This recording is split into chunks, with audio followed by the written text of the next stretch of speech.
Israel Iran से जीत नहीं पा रहा था क्योंकि सीरिया, इराक और दूसरे इलाकों में ईरान के लड़ाके इजराइल को मिडिल ईस्ट में ज़्यादा उंगली करने नहीं दे रहे थे।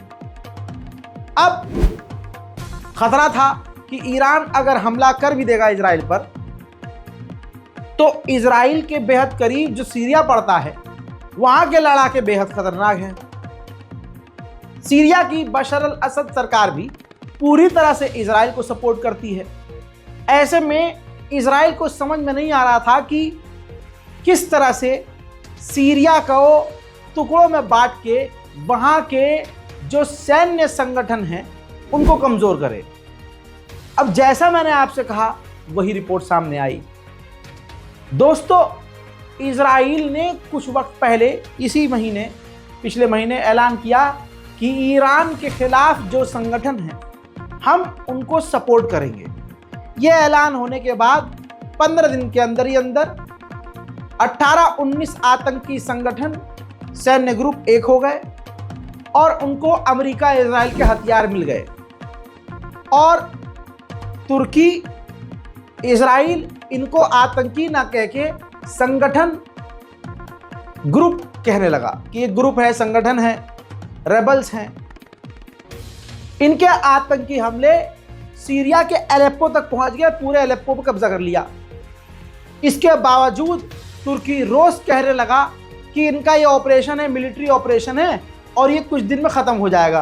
परसों और तरसों की रिपोर्ट में दिखा चुका हूँ कि किस तरह से सीरिया के अंदर इन आतंकी संगठनों ने पूरे एडवांस हथियारों के साथ, हत्ता कि वो ड्रोन तक इस्तेमाल कर रहे हैं, उन्होंने बेस तक बना लिया है और बेस के अंदर लाइव ब्रॉडकास्ट देख रहे हैं कि उनके सैनिक कहाँ कहाँ क्या काम कर रहे हैं। तो इतनी बड़ी तैयारी और इतने एडवांस आतंकवादी बिना इजराइल, तुर्की और अमेरिका की मदद के बन नहीं सकते। तुर्की इजराइल के खिलाफ कोई कार्रवाई तो कर ना सका, लेकिन जो इजराइल फिलिस्तीन में नरसंहार कर रहा है उसको समर्थन कर रहा है तुर्की सीरिया के अंदर। अब कई लोग ये सोच रहे, रजा भाई अपने मन से बोल रहे होंगे। नहीं दोस्तों, अब वीडियो सामने आया है। वो जो आतंकवादी जिन्हें आप में से कुछ लोग रेबल्स कह रहे हैं, तथाकथित उन रेबल्स ने इजराइल को शुक्रिया अदा किया है और इजराइल के न्यूज़ चैनल पर इंटरव्यू दिया है और कहा है कि डियर इजराइलियों, यहूदियों, चिंता मत करो, हम ईरान को पूरी तरह से पीछे धकेल देंगे और हम पूरी तरह से यहाँ डटे रहेंगे। बस आगे मैं क्या ही बोलूँ, पहले देखिए, खुद सुनिए। ये रेबल्स हैं जो इजराइल के साथ हैं और इनका ईरान का नाम लेकर कहना कि हम ईरान को खदेड़ देंगे, इस बात की दलील है कि इन्हें इजराइल ने ही अपॉइंट किया है। לישראל האיראנים ואסד הרבה יותר גרועים מאיתנו. הנה.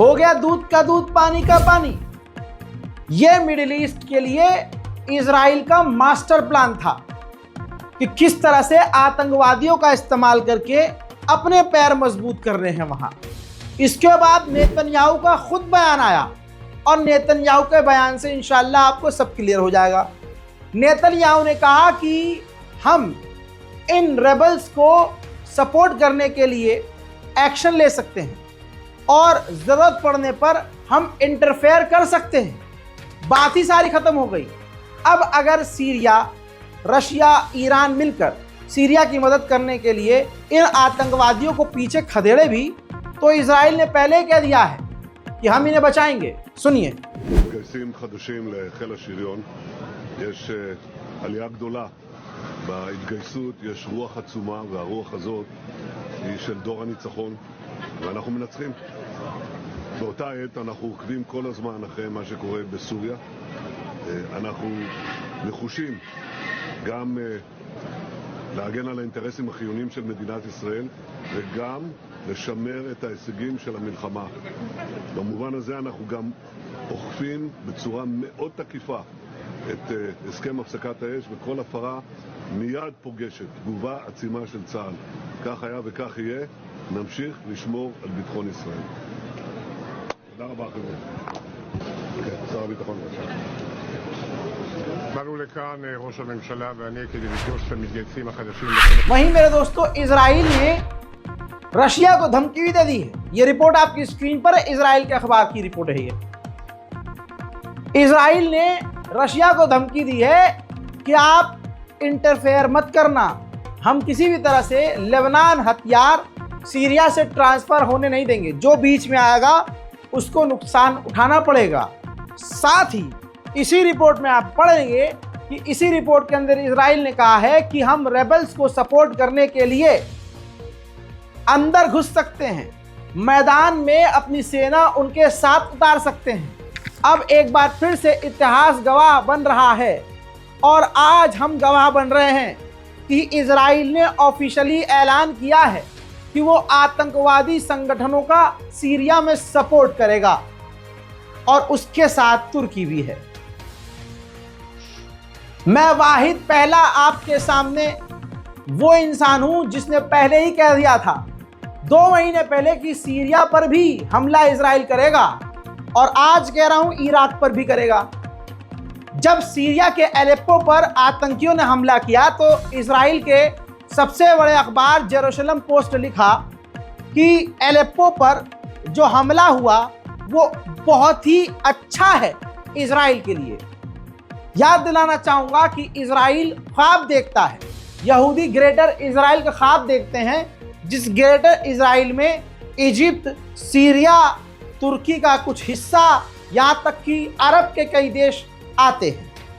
लेकिन अरब को फिर भी समझ में कुछ नहीं आता है। तुर्की पूरी तरह से साबित हो गया है। पहली बार ये जुमला तुर्की के लिए इस्तेमाल कर रहा हूं। ये जो अर्दोगान की सरकार है ये से कुछ ऊपर नहीं है। हजरत खुद अब बुरी तरह से रशिया तुर्की पर भड़का है। पुतिन ने कहा है कि जो एग्रीमेंट था उसका उल्लंघन किया है तुर्की ने इन रेबल्स को सपोर्ट करके, और इन रेबल्स को खदेड़ने के लिए सीरिया की गवर्नमेंट को पूरा अधिकार है कि वो किसी भी हथियार का इस्तेमाल करके इन आतंकियों को पीछे ढकेल सकता है। तुर्की के समर्थन से इजरायली अमरीकी हथियारों के दम पर इन आतंकियों ने एलेप्पो के पुलिस हेडक्वार्टर पर कब्जा कर लिया है। विजुअल्स आ गए हैं, देखिए।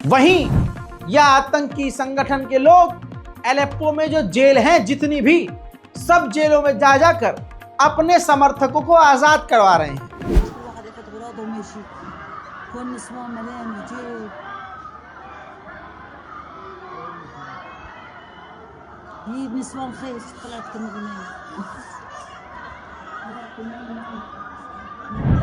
उन्होंने ये भी दिखाया है, ये तस्वीर देखिए, एलेप्पो के अंदर घुसे हुए आतंकियों ने दिखाया है कि वो ड्रोन और एडवांस हथियारों का इस्तेमाल कर रहे हैं। ये देखिए, अगली तस्वीर देखिए।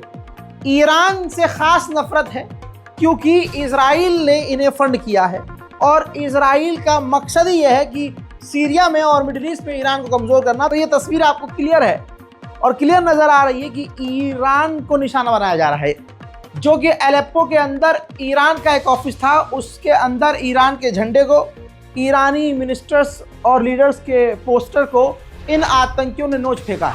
मेरे दोस्तों, कुर्दोगलू और दोगले रजब तैयब अर्दोगान को जब सारी दुनिया से गालियां पड़ने लगी तो अब कुर्दोगलू बोला है कि इन आतंकी हमलों में, इन ऑपरेशन में तुर्की का कोई हाथ नहीं है। सीरिया के हालात इतने खराब हैं कि बशर अल असद के कमांड का एक सीनियर कमांडर इन आतंकी हमलों में, बमबारी में उनकी मारे गए हैं। एलेप्पो पर रेबल्स ने कब्जा कर लिया है सीरिया के, जिसके बाद जो सीरिया की फौज है जान बचाकर एलेप्पो छोड़कर भाग रही है।